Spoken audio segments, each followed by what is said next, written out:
The symbiotic model, this is an interesting one that we see with some frequency now. In order to sustain the innovation and ensure its adoption and spread, the social entrepreneur creates both a for-profit company and a not-for-profit organization.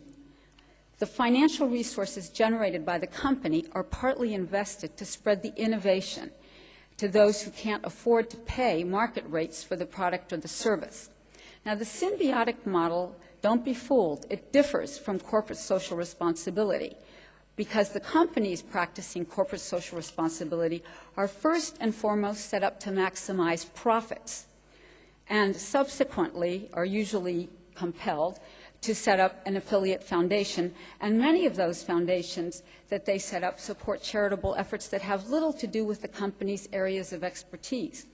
The social entrepreneur, however, sets up the symbiotic effort as a primary motive because they have a primary motive to spread the product or the service to the poor rather than profit maximization at the cost of social and environmental goals.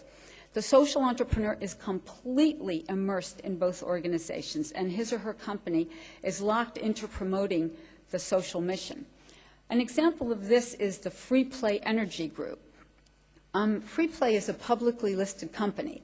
Its core purpose is to provide access to energy to everyone all of the time.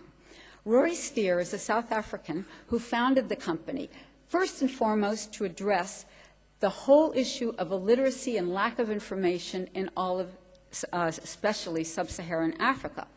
Now, Free Play started developing low-cost, effective, sturdy, self-powered radios that would open up the whole world of information to isolated and impoverished communities, especially in the Middle East and Africa.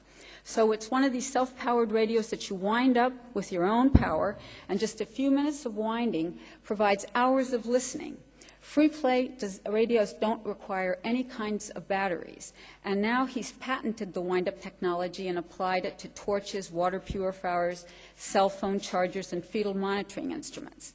Now, Rory couldn't afford to produce and distribute those to his target population, the poor, and continually financially survive and grow. So, although that was his burning mission, he had to find a way to accomplish it.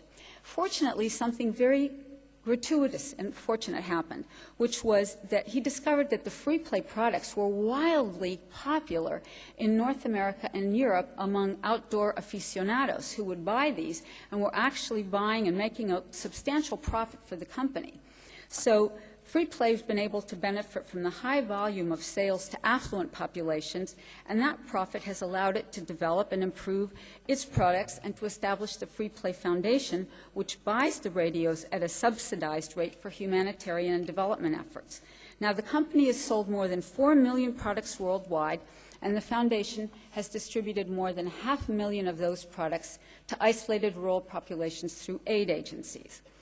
The last models are the hybrid models. And the first of these is the one that I find that is really where the most of the organizations that I've just had a very brief glance at here in Singapore are now beginning to start.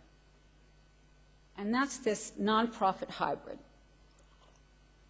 Because of market failures, the profits from the provision of goods and services that these organizations are providing aren't enough. They aren't significant enough to spread the innovation.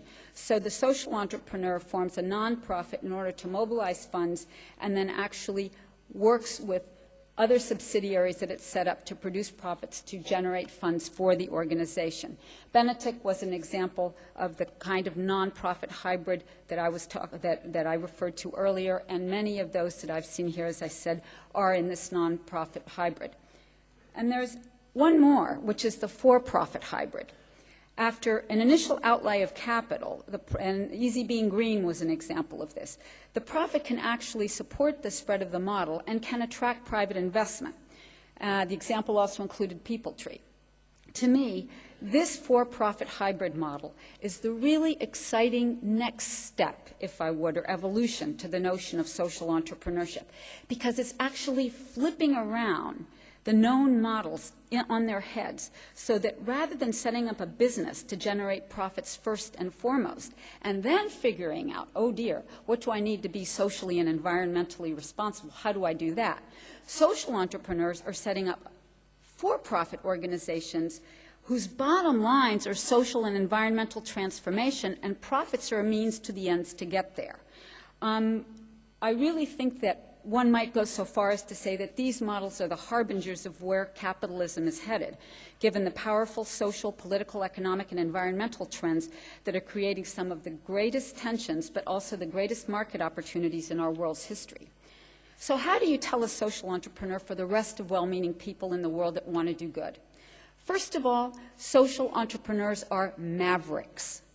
The examples I've given you, and many others, are all the more amazing because every one of those entrepreneurs achieved their objectives initially with minimal or no financial backing. In our sophisticated institutionalized sectors today, sight has been lost of the scale to which one person can create social change and the minimum amount of euros or dollars required to achieve